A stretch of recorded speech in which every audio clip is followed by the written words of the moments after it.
নমস্কার, প্রিয় বন্ধু রান্নাঘরে আপনাদের সব্বাইকে স্বাগত।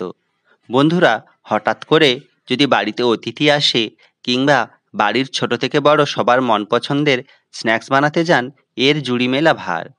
এটা দেখতে যেমনই সুন্দর হয়, খেতে তেমনই টেস্টি হয়। ওপরটা মচমচে আর ভেতরটা পুরে ঠাসা। বানানোর পদ্ধতি খুবই সহজ, যে কোনো নতুন বন্ধুও খুব সহজে বানিয়ে নিতে পারবেন আজকের এই স্ন্যাক্স রেসিপিটা। তার জন্য এখানে আমি ১ কাপ ময়দা ব্যবহার করেছি। এখানে আমি বাটিতে নিয়েছি, তবে এটা কিন্তু ১ কাপ ময়দাই আছে। দিয়ে দিলাম স্বাদ মতো লবণ, ১ চামচ চিনি এবং ১ চামচের ৪ ভাগের ১ ভাগ বেকিং সোডা এবং হাফ চামচ বেকিং পাউডার। সঙ্গে দিয়ে দিলাম ২ চামচ সাদা তেল। দিয়ে এটাকে খুব ভালো করে ময়াম দিয়ে নিতে হবে। ময়ামটা যত ভালো হবে, ওপরের মচমচে ভাবটা ততই বেশি হবে।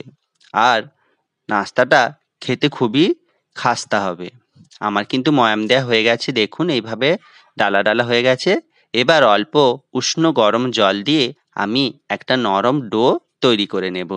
বন্ধুরা, ডোটা কিন্তু সফট হবে, বেশি শক্ত হলে কিন্তু নাস্তাটা খুব ভালোভাবে তৈরি করা যাবে না। এবার এটাকে আমি ওপর থেকে তেল মাখিয়ে ১০ মিনিট ঢেকে রাখবো।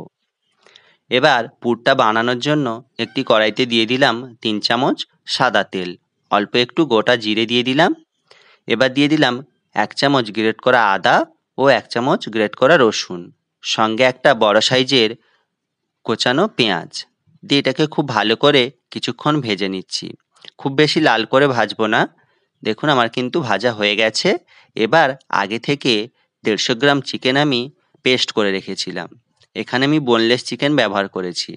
চাইলে আপনারা কিন্তু এটা মাটন দিয়েও বানাতে পারেন। দিয়ে এইভাবে প্রথমে ভালো করে এটাকে ১ মিনিট ভেজে নিচ্ছি।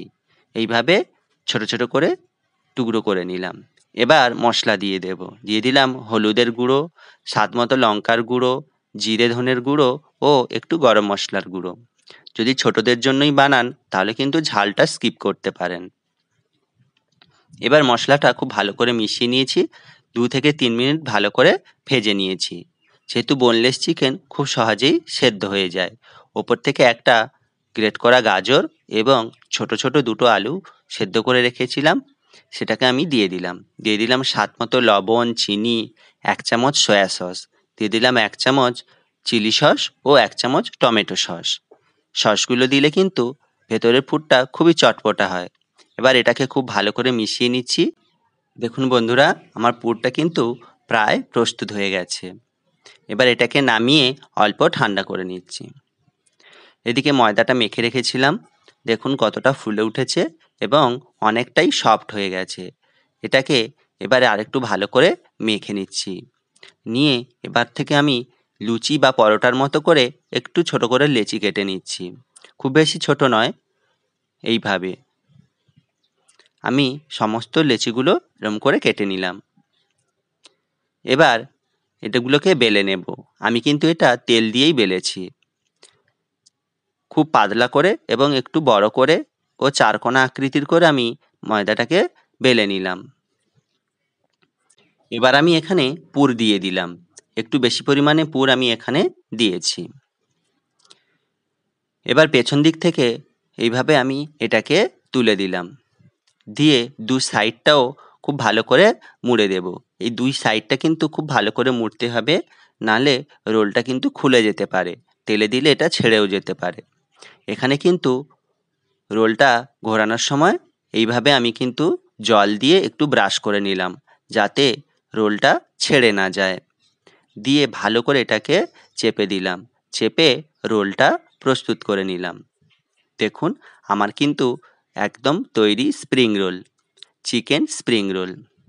একই রকমভাবে আমি আরেকটা এভাবে বানিয়ে নিচ্ছি।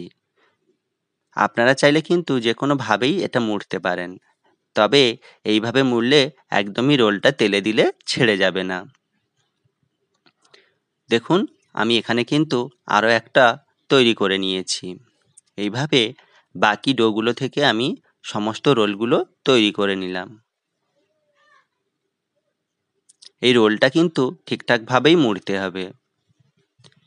চাইলে এখানে কিন্তু ময়দার ব্যাটারও দিয়ে দিতে পারেন। এবার একটি প্যানে আমি সাদা তেল লো থেকে মিডিয়াম হিটে গরম করে নিয়েছি। দিয়ে রোলগুলো আস্তে আস্তে দিয়ে দিলাম। তেলটা যদি খুব বেশি গরম হয়, ওপর থেকে সহজেই রোলগুলো পুড়ে যাবে, ভেতর থেকে মচমচে হবে না। রোলগুলো দিয়ে দেওয়ার পর আমি গ্যাসের ফ্লেমটা একটু লো থেকে মিডিয়ামে করে দিয়েছি।